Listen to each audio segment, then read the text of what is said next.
അപ്പോൾ ഇതിൽ നമ്മൾ കാണേണ്ടത് അതവർ സമ്മതിച്ചിട്ടുണ്ട്. ഈ പാൻ നമ്പറിൻ്റെ അടിസ്ഥാനത്തിൽ അത് ബന്ധിപ്പിച്ചിട്ടുണ്ട്. ആ നിലയിലുള്ള നിയമാനുസൃതമായിട്ടുള്ള അക്കൗണ്ടുകൾ മാത്രമാണ് CPM-ൻ്റെ ജില്ലാ കമ്മിറ്റിക്ക് ഈ ബാങ്ക് ഓഫ് ഇന്ത്യയിലുള്ളൂ, അല്ലെങ്കിൽ പിന്നെ ആ നിലയിലുള്ള അക്കൗണ്ടുകളേ ഉള്ളൂ എന്നതാണ് യാഥാർത്ഥ്യം. ഇവിടെ ഒരു വിഷയം എന്താ വെച്ചാൽ, ഈ കഴിഞ്ഞ ഏപ്രിൽ മാസം 2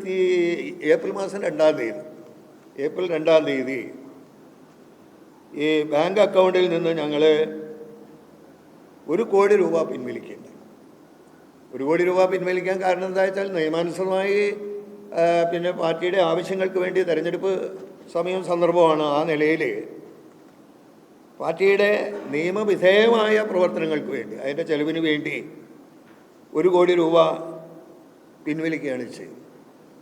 പക്ഷേ ആ പിൻവലിച്ചതിനെ സംബന്ധിച്ച് ചില വ്യാഖ്യാനങ്ങൾ, അതായത് ഏപ്രിൽ മാസം 5 തീയതി ബാങ്കിൽ പരിശോധന നടത്തിയ ഇൻകം ടാക്സ് ഉദ്യോഗസ്ഥർ ആവശ്യപ്പെട്ടത് പ്രകാരം അതോടൊപ്പം ബാങ്ക് ഉദ്യോഗസ്ഥരുടെയും ഇൻകം ടാക്സ് ഉദ്യോഗസ്ഥരുടെയും ടെലിഫോൺ സന്ദേശത്തിൻ്റെ അടിസ്ഥാനത്തിൽ ജില്ലാ കമ്മിറ്റി ഓഫീസ് ജീവനക്കാർ ബാങ്കിൽ ഹാജരാവുകയുണ്ടായി. അത് ഏപ്രിൽ 5 തീയതിയാണ്. ഏപ്രിൽ 2 ഞങ്ങൾ 1 കോടി രൂപ പിൻവലിച്ചത്. എന്നാൽ ബാങ്കിൽ ചെന്നപ്പോൾ അവിടെ ഉണ്ടായിരുന്ന ഇൻകം ടാക്സ് ഉദ്യോഗസ്ഥർ ഈ 1 കോടി രൂപ പിൻവലിച്ചത് തെറ്റായ നടപടിയാണ് എന്ന നിലയിൽ ഒരു പ്രത്യേക വ്യാഖ്യാനം നടത്തി അതിൽ ഞങ്ങളെ കുറ്റപ്പെടുത്തുകയാണ് ഉണ്ടായത്. അതുമാത്രവുമല്ല, അക്കൗണ്ട് മരവിപ്പിച്ചുകൊണ്ടുള്ള നടപടിയും ഇൻകം ടാക്സ് ഉദ്യോഗസ്ഥന്മാർ സ്വീകരിക്കുകയുണ്ടായി. അതോടൊപ്പം അവർ പറഞ്ഞു, ഇവരുടെ അതായത് ഇൻകം ടാക്സ് ഡിപ്പാർട്ട്മെൻറ്റിൻ്റെ അനുമതി ഇല്ലാതെ തുടർന്ന് ഇടപാട് നടത്താൻ പാടില്ല എന്നുള്ള നിർദ്ദേശം വെച്ചു. അതോടൊപ്പം ഈ പിൻവലിച്ച 1 കോടി രൂപ അത് ചെലവ് ചെയ്യാനും പാടില്ല എന്ന നിർദ്ദേശം അവർ മുന്നോട്ട് വയ്ക്കുകയുണ്ടായി. അപ്പോൾ ഇവിടെ ഒരു കാര്യം ഞങ്ങൾ പറയാൻ ഈ സന്ദർഭത്തിൽ ഉദ്ദേശിക്കുന്ന ഒരു കാര്യം, ഇങ്ങനെ നിയമാനുസൃതമായിട്ട് ഞങ്ങൾ നടത്തിയ ഒരു ഇടപാട്, ഈ പണം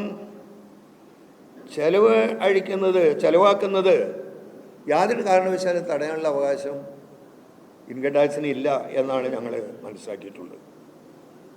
അതിനുള്ള അധികാരം അവർക്കില്ല. ആ നിലയിൽ നോക്കുമ്പോൾ അനധികൃതമായിട്ടുള്ള ഉത്തരവാണത്. അത് പാലിക്കേണ്ട ഒരു ബാധ്യത ഞങ്ങളെ സംബന്ധിച്ചിടത്തോളം ഇല്ല എന്ന് ഞങ്ങൾക്കറിയാമെങ്കിലും ഈ തെരഞ്ഞെടുപ്പ് ഘട്ടത്തിൽ മറ്റ് നിലയിലുള്ള ഒരു കോലാഹലത്തിലേക്ക് കാര്യങ്ങൾ പോകേണ്ടതില്ല എന്നൊരു ചിന്താഗതിയുടെ ഞങ്ങളുടെ ഒരു ധാരണയുടെ അടിസ്ഥാനത്തിലാണ് അപ്പോൾ മറ്റൊരു കോലാഹലത്തിലേക്ക്, അല്ലെങ്കിൽ ഇതൊരു ഇഷ്യൂ ആയിട്ട് അവതരിപ്പിക്കാൻ ഞങ്ങൾ തയ്യാറാകാവും. അത് ചിലവാക്കാതെ ഓഫീസിൽ ഞങ്ങൾ സൂക്ഷിക്കുകയാണ് ഉണ്ടായത്. ആ സന്ദർഭത്തിൽ അനാവശ്യമായിട്ടുള്ളൊരു മാധ്യമ കോലാഹലം വേണ്ട എന്ന നിലയിൽ കൂടിയാണ് അത് എന്താണ് യാത്ര.